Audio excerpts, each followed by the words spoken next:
মুসলমানের বাচ্চা বলো যে উলঙ্গ ছবি দেখে, তারে একবার বলো যে এই বেটা তুই এটা কাকে দেখছ মোবাইলে, যে নারী তার বিবস্ত্র ছবি দেখছো এটা তোর মা?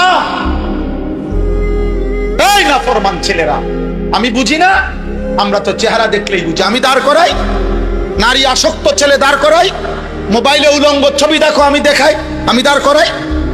বেনামাজি এক ওয়াক্ত সেজদা দাও নাই, আমি এখন দাঁড় করাই।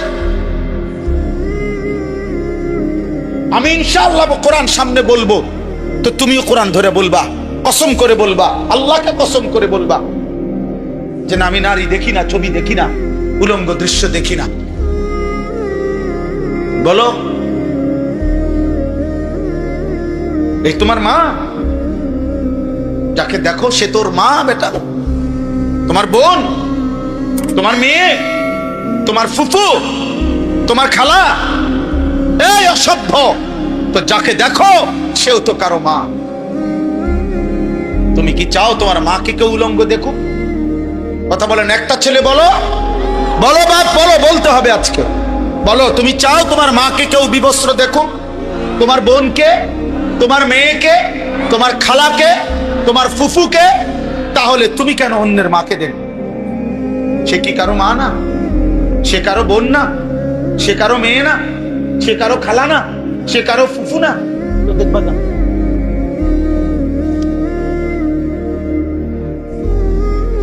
তোমার রক্তে ইনসান নাই? তুমি মানুষ না?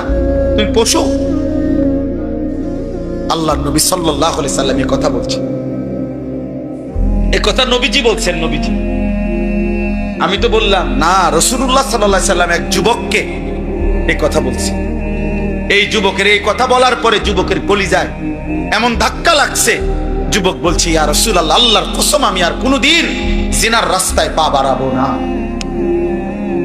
নবী তখন তার জন্য 3টা দোয়া করে দিছিলেন, আল্লাহুম্মা গফির যামবাহু ওয়া তাহহির কলবাহু ওয়া হাসসিন ফারজাহু। আল্লাহ আমার এই যুবকের গুনাহ মাফ করে দেন, আমার যুবকের অন্তর পবিত্র করে দেন, আমার যুবকের লজ্জাস্থানকে পাক করে দেন। আজও দোয়া করলাম, যদি কোনো যুবক সিদ্ধান্ত নাও এই মাহফিলে বসে আমি আর নারী দেখবো না, ছবি দেখবো না, উলঙ্গ না, আব্বা চাহিদা পূরণ হবে তোমার। তোমার বাবা দাদা পূর্বপুরুষ বিবাহের মাধ্যমে এইভাবে আসছে, তুমি এক বিবাহিত মায়ের সন্তান। আরে বেটা, তোমরা যারা অস্থির ছবি আর নারী উলঙ্গ নাচ গান দেখো, তো তুমি তার থেকে কি চাও? সুযোগ পাইলে তুমি তা করতা, এই তো। তাহলে সুযোগ পাইলে জিনা করতা। এই নারী যদি তোমার কাছে একাকিত্বে আসতো তো কি করতা? ব্যভিচার করতা তার সাথে। তাহলে ব্যভিচারের কারণে যদি সন্তান হতো, তার পরিচয় কি? অথচ তুমি তো এক পবিত্র মা বাবা, স্বামী স্ত্রীর ইসলামের হুকুমে, আল্লাহর হুকুমে এক মা বাবা, এক নারী পুরুষ একত্রিত হওয়ার বরকতে তুমি পৃথিবীতে আসছো। তুমি তো এক পবিত্র মা বাবার পবিত্র সন্তান, তো তুমি কেন অপবিত্র কামনা করবা? এর দ্বারা কি তুমি তোমার মাকে অপমান করো না? এর দ্বারা কি তুমি তোমার বোনকে অপমান করো না? এর দ্বারা তুমি কি তোমার মেয়েকে অপমান করো না? আমি অনুরোধ করি, আফসোস করতে হবে বাবা, দুনিয়াতেও আখিরাতে। জিনার শাস্তি, নারী পুরুষের অবাধ মেলামেশা, নারী পুরুষের ব্যভিচারের অথবা নারী পুরুষের হারাম সম্পর্ক, হারাম প্রেম, হারাম ভালোবাসা, কুসম্পর্ক, ছেলে মেয়ের যত অবাধ যৌনাচার এবং বিবাহ বহির্ভূত যেই কোনো যৌন আচরণ যা কেউ ছড়িয়ে দেয়, প্রচার প্রসার করে, একজন আরেকজনের কাছে বলে, আল্লাহর কসম কোরআনে আল্লাহ ওয়াদা দিছে, পরে আমি দুনিয়াতেও আযাব দেব, আখিরাতেও আযাব। কসম আল্লাহ, এটা সূরা নূরের মধ্যে আছে, ইন্নাল্লাযীনা ইউহিব্বুনা আন তাশিআল ফাহিশা ফিল্লাযীনা আমানু লাহুম আযাবুন আলীমুন ফিদ দুনিয়া ওয়াল আখিরাহ। আল্লাহ বলেন, ঈমানদার মুসলিম সমাজে যারা অশ্লীলতা ছড়িয়ে দেয়, বেহায়াপনা ছড়িয়ে দেয়, অসভ্যতা ছড়িয়ে দেয়, নারী পুরুষের অবাধ চলাফেরা, জিনার ব্যভিচারের পরিবেশ ব্যবস্থাপনা করে দেয়, নোংরামি, তো আল্লাহ বলেন আমি ওয়াদা দিলাম তাদেরকে আমি দুনিয়াতেও আযাব দেব, আখিরাতেও আযাব দেব। এজন্য যে সমস্ত রাস্তার পাশে চলার পথে যারা এমন ব্যবস্থাপনা করছে, যেই ব্যবস্থাপনায় অর্ধেক আলো অর্ধেক অন্ধকার, লাল নীল ঝিকিমিকি, আধা আলো আধা অন্ধকার, ছেলে মেয়ের গোপন একাকী বসার জায়গা, অসভ্যতা করার জায়গা, আল্লাহর কসম এই ব্যবস্থাপনাকারীদেরকে আল্লাহ এই দুনিয়াতে বেইজ্জতি করবেনই করবেন, করবেনই করবেন, করবেনই। এটা আল্লাহর ওয়াদা। তুমি যুবক যখন আরেকটা মেয়ের সাথে প্রেম করছো, তখন যখন আরেক বন্ধুকে বলছো, তুমি আর বলতে হবে না, তুমি তাকে এই কাজেই উৎসাহিত করছো। তুমি যখন আরেকটা মেয়েকে নিয়ে মোটর সাইকেলে হোক অথবা এমনে চলার একটা সুযোগ পাইয়া তাকে নিয়ে রাস্তায় চলছো, দুই পাশের যত যুবক দেখছে তারার কলিজার মধ্যে আফসোস আসছে, এমন অসভ্যতা যদি আমরাও পাইতাম, তাহলে তুমি জানুয়ারে এই অসভ্যতার ব্যবস্থা করে দিলা, তো তোমার কপালে জিল্লতি আছে, এটা রবের ওয়াদা। অপমান চুটবে, কোনো সন্দেহ। যদি বলে অপমানিত হয়েছে কিনা যদি জানতে চাও, তা আমার সাথে আলাদা যোগাযোগ করো, আমি শোনাবো তোমার ব্যর্থ, অপমানিত, লজ্জিত, এই দুনিয়ায় ঘৃণিত যুবকের গল্প। তোমার হোয়াটসঅ্যাপে শোনামো ভয়েস, তুমি শুনবা ইনশাআল্লাহ। আমি শত শত যুবকের গল্প শুনি, জানি জীবনটা যার জাহান্নামের টুকরা, দুনিয়াবাসী জানে না, মাও জানে না, বাবাও জানে না। গুনাহ, নারীর ছবি, অশ্লীল দৃশ্য আর নিজের হাত নিজের নাপাক লজ্জাস্থানে ব্যবহার করে জীবন এভাবে নষ্ট হয়েছে। এখন আর মাও জানে না, বাবাও জানে না, একাকি শুধু কাঁধে। না দুনিয়ার যৌন ক্ষমতা আছে, না আখেরাতে জাহান্নাম ছাড়া আর কিছু আছে। বলেছি, আগেও অনেকবার বলছি, মনোহরগঞ্জের মাটি আমি নিজে প্রস্তাব দিছিলাম যে বাংলাদেশের প্রকৌশলী ইউনিভার্সিটিতে বুয়েটে পরীক্ষা করার জন্য, যে সয়েল টেস্ট করার জন্য, এই জন্য যে এই মাটিতে এতটুকু অল্প জায়গার মধ্যে আল্লাহ তাআলা জগৎ বিখ্যাত, পৃথিবী বিখ্যাত এত বেশি পরিমাণ আলেমে দ্বীন কিভাবে তৈরি। আলহামদুলিল্লাহ, আলহামদুলিল্লাহ। এজন্য প্রিয় ভাই বাবা, আপনাদের সৌভাগ্য, আমাদের খতিব সাহেব হুজুর দামাত বারাকাতুহুল আলিয়া, জাতীয় মসজিদ বাইতুল মুকাররমের সম্মানিত খতিব আল্লামা আব্দুল মালিক হাফিজাহুল্লাহ, জাতীয় মসজিদ বাইতুল মুকাররমের খতিব হওয়ার কারণে উনি খুব পরিচিত হয়েছেন এমন না, উনি তারও আগের থেকেই পৃথিবীময় পরিচিত মানুষ। সারা পৃথিবীর ওলামায়ে কেরাম ওনাকে চেনে, ওনার ইলম এবং ওনার তাসনিফাত, লিখনির সম্পর্কে সর্বোচ্চ ধারণা রাখে। এই জন্য বললাম আমি, আলহামদুলিল্লাহ, মনোহরগঞ্জে অনেক বড় বড় শ্রদ্ধেয় ওলামায়ে কেরাম যারা গোটা ঢাকার বুকে এখনো অনেক বেশি খেদমত করতেছে দ্বীনি, বড় বড় বুজুর্গ আলেমরা মনোহরগঞ্জ।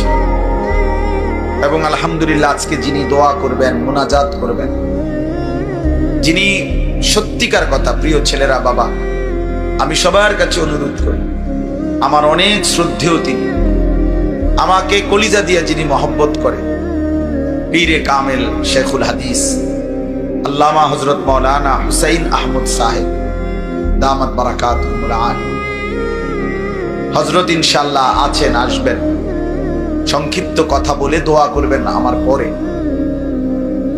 আপনাদের মনোহরগঞ্জের সন্তান,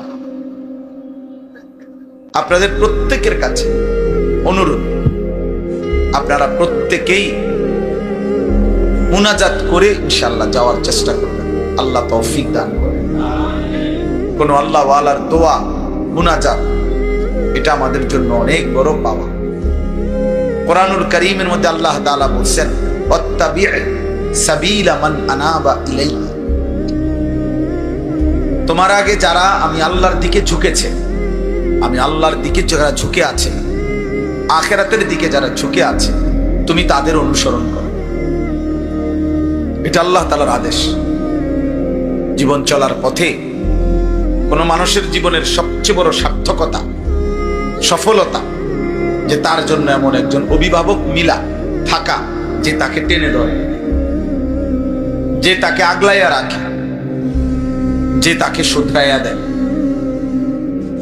যে তাকে প্রতিটা ভুল চলার পথে প্রতি বাঁকে বাঁকে টেনে ধরে, প্রতিটা নেক কাজের দিকে যে উৎসাহিত করে। এরকম একজন মুরব্বী অভিভাবক পাওয়া, বিশ্বাস করেন ছেলেরা, বাপ তোমরাও মনে রাখো, এটা জীবনের সবচেয়ে বড় পাওয়া, জীবনের সবচেয়ে বড়। কোন মানুষের জীবনের সবচেয়ে বড় ব্যর্থতা, লাঞ্ছনা, যে যখন ব্যক্তি নিজেই নিজের হাতে চলে। অর্থাৎ আমার যখন আর কোনো অভিভাবক নেই, আমার যা ভাল লাগে, আমার যা মন চায়, আমার চাহিদা পূরণ, আমার মনের ইচ্ছা পূরণ, এটাই আমার জিন্দেগি। এটা যখন কারো হয় যে আমি চুল রাখবো কেমন, আমার মনে যাচ্ছে, আমি জামা পরবো কোনটা, আমার মনে যাচ্ছে, আমি প্যান্ট পরবো কোনটা, আমার মনে যাচ্ছে, আমি খাবার পছন্দ করব কোনটা, আমার মনে যাচ্ছে, আমার চাওয়া, আমার চাহিদা, আমার ইচ্ছা পূরণ, এই শুধুমাত্র হালাল হারাম, জায়েজ না জায়েজ, উচিত অনুচিত, এটার পার্থক্য নাই, বরং মনের চাহিদা পূরণ, মনের চাহিদা বাস্তবায়ন, এইটাই যার জীবন। বিশ্বাস করেন প্রিয় ভাই বাবা, এই জীবন কোরআনুল কারীম বলছে এমন যাদের জীবন যে শুধুই চাহিদা পূরণ মাকসাদ, আমার কামনা বাসনা, আমি হালাল হারাম বুঝি না, আমি জায়েজ না জায়েজ বুঝি না, আমি উচিত অনুচিত বুঝি না, আমার কথা একটাই, আমার যা মন চায় তা পূরণ হইতে হবে। আমার 12 লাখ টাকা দরকার, অতএব আমার আগামী সোমবারে টাকা লাগবে, এখন আমার হালাল হারাম বুঝি না, জমি বেচলাম 6 লাখ টাকায়, সুদে নিলাম, কিস্তিতে নিলাম 6 লাখ টাকা, 12 লাখ টাকা পূরণ করো, কেন? আমার টাকা দরকার, আমার নারী দেখা দরকার, অতএব আমি হালাল হারাম বুঝি না। মোবাইলেও দেখলাম, টেলিভিশনেও দেখলাম, রাস্তায়ও দেখলাম, অশ্লীল উলঙ্গ ছবি দেখলাম, আমার লজ্জাস্থানের চাহিদা পূরণ করব। এটা কি হালাল না হারাম, জায়েজ না না জায়েজ, আমার কিছুই জানার দরকার নাই, আমি বুঝি আমার চাহিদা পূরণ। এই যে জীবনটা যার এরকম, যে আমি কোনো কিছু মানি না, আমি বুঝি একটাই, আমার চাহিদা পূরণ হতে হবে, খোদার কসম কোরআন বলছে ওই জীবন জানোয়ারের জীবন, ওটা মানুষ, ওটা মানুষ, ওই জীবন জানোয়ারের জীবন। আরো যদি বলি মারাত্মক, ওই জীবন কুত্তার জীবন। সরাসরি কোরআন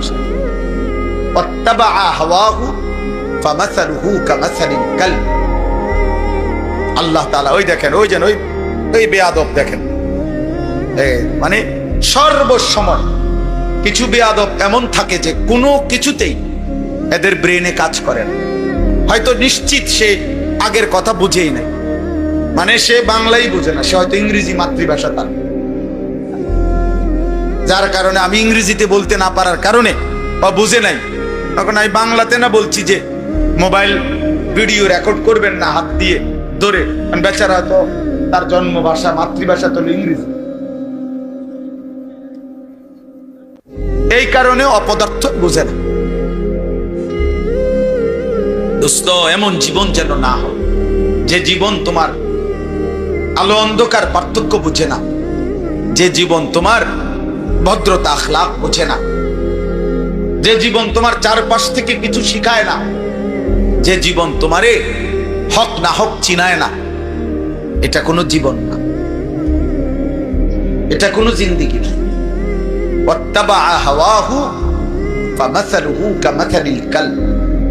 আল্লাহ কোরআনুল কারীমের মধ্যে বলছেন, মনের চাহিদার যে অনুসরণ করে, আল্লাহ বলছে তার উদাহরণ কুকুরের মতো। কামাসালিল কালব, কুকুরের মতো। কালব অর্থ কুকুর, পরিষ্কার কোরআনের আয়াত। একটা কুকুরের জন্য এটা মানায়, কুকুরের কোনো হালাল হারাম, মানুষের জন্য হালাল হারাম আছে। একটা ছাগলের কোনো হালাল হারাম, একটা বিড়ালের কোনো হালাল হারাম। ইনসানের জন্য, সে যদি মানুষ হয় তার জন্য হালাল হারাম আছে, তার জন্য একটা করতে পারবে, একটা করা যাবে না, তার জন্য কিছু অনুমতি কিছু নিষেধ, তার জন্য কিছু আদেশ কিছু নিষেধ, তার জন্য কিছু করণীয় কিছু বর্জনীয়। কিন্তু কুকুরের স্বভাব, কুকুর বিরানি তো মুখ দেয়, পায়খানা তো মুখ দেয়, কারণ তার তো কোনো হালাল হারাম নেই। কোরআনুল কারীমের মধ্যে আল্লাহ তাআলা বলছেন, ফাখালাফা মিন বা'দিহিম খালফুন আদাউস সালাহ ওয়াত্তাবাউশ শাহওয়াত ফাসাউফা ইয়ালকাউনা গায়্যা। আল্লাহ বলেন সর্বনিকৃষ্ট মানুষ তারা প্রতিনিয়ত যারা তাদের নামাজকে নষ্ট করে এবং মনের চাহিদার অনুসরণ করে। আল্লাহ বলেন জাহান্নামের সবচেয়ে নিকৃষ্ট গর্তে আমি তাদেরকে ছুঁড়ে মারব। কোরআন শরীফের আয়াত, কোরআনুল কারীমের আয়াত। আল্লাহ তাআলা বলেছেন আফারাআইতা মান ইত্তাখাযা ইলাহাহু হাওয়াহু।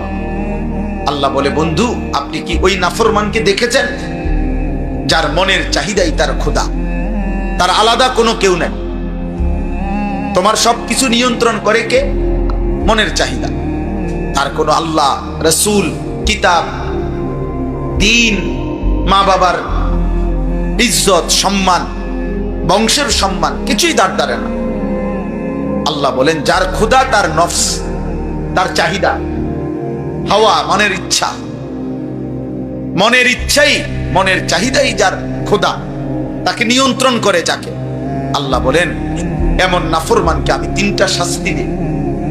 ওয়া আদাল্লাহুল্লাহু আলা ইলম, আমি আল্লাহ তাআলা তাকে পথভ্রষ্ট করে দিই। ওয়া খাতামা আলা সামঈহি ওয়া কলবি, আমি তার কান এবং অন্তরে মোহর মেরে দিই। ওয়া জাআলা আলা বাসারিহি গিশাওয়া, এবং আমি তার দুই চোখের সামনে পর্দা ফেলে দিই। ফলে একদিন এই জঘন্য নাফরমানের জীবন হয় যে সে আর কোনোদিন অন্তরে আখিরাত নিয়ে, আল্লাহকে নিয়ে, পরকাল নিয়ে, নিজের জীবনের পরবর্তী পরিণতি গন্তব্য নিয়ে আর ভাবে না, আর কিছু কানে শোনেন, আর কিছু চোখে দেখেন, তার হৃদয়ে আর কিছু উপলব্ধি হয়।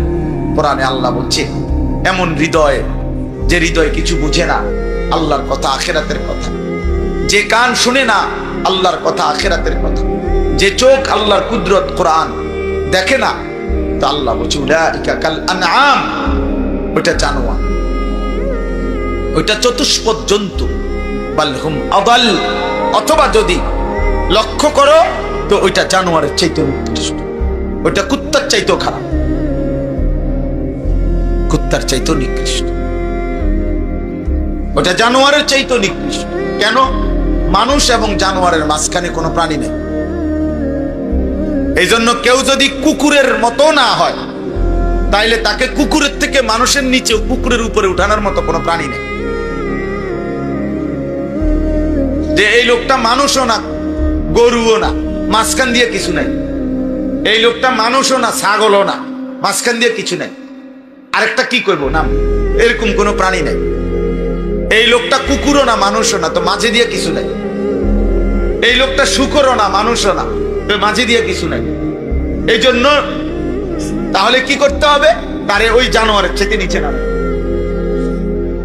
বুঝাইতে হবে, তার উপরে উঠানো যাবে না। এই জন্য দোস্ত এটা মনে রাখো, আমার প্রথম কথা এটা। জীবনে যার মাথার উপরে কোনো ছায়া নাই, কেউ তোমারে টেনে ধরে না।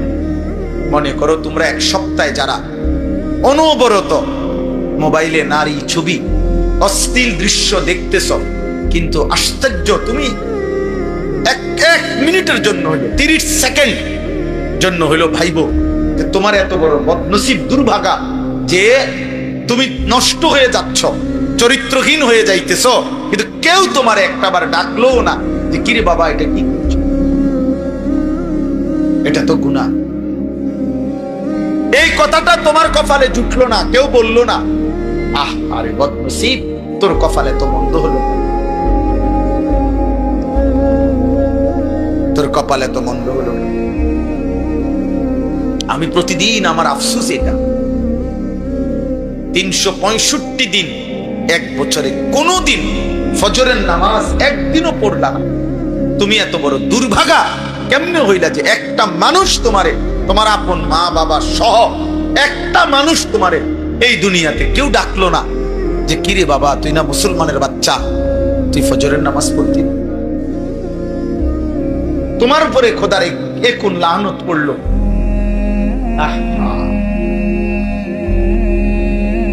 চিন্তা করো তো ভাই, দেখো তো ভাই, একটা বার ভেবে দেখো,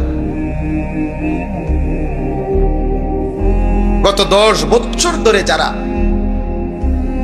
শেষ পর্যন্ত কোনোদিনও পেশাব করে টয়লেট পেপার ব্যবহার করো না, কোনোদিন পাক নাফাকের কোনো ধারণা, শরীর কি পাক না নাফাক বুঝো না, পবিত্র না অপবিত্র, নারী দেখলে, উলঙ্গ ছবি দেখলে, জিনা ব্যভিচারের দৃশ্য দেখলে বীর্যপাত হয়,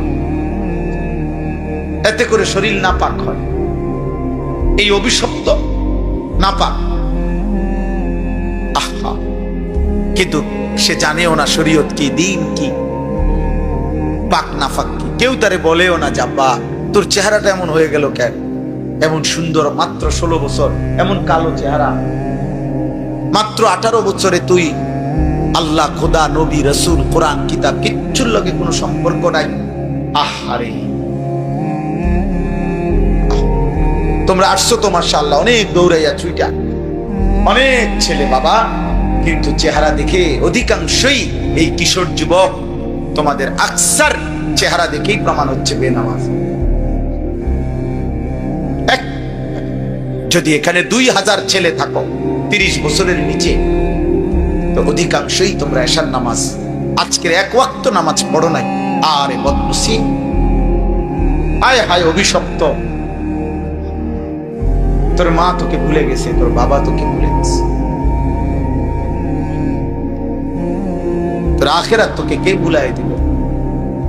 দুনিয়াবাসী অপেক্ষায় আছে তোমার থেকে কিছু দুনিয়া নিবে, তোমার বাবা অপেক্ষা করতেছে তোমার মতো বদনসিবকে দিয়ে কিছু টাকা কামাই করবে হয়তো, আর কিছু না।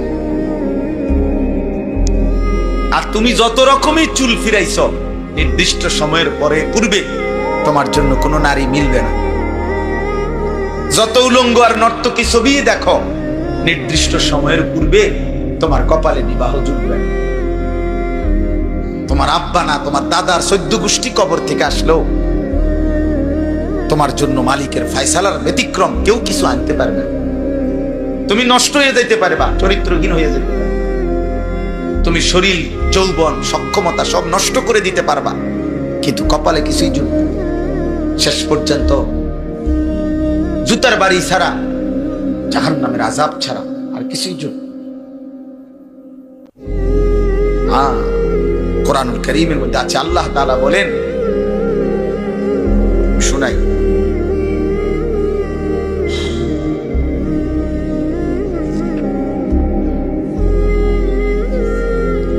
এই দেখেন, হাসরের দিন প্রত্যেক নাফরমান বান্দা 3টা জিনিস আফসোস করবে।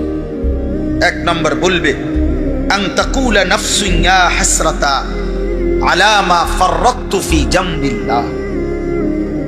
প্রত্যেকটি প্রাণ নাফরমান সে হাসরের ময়দানে আফসোস করবে আর বলবে, ইয়া হাসরাতা, হায় আমার আফসোস, মা ফাররাতু ফি জামবিল্লাহ, আমি আমার আল্লাহর আনুগত্যের ক্ষেত্রে কি পরিমাণ অবহেলা করেছি।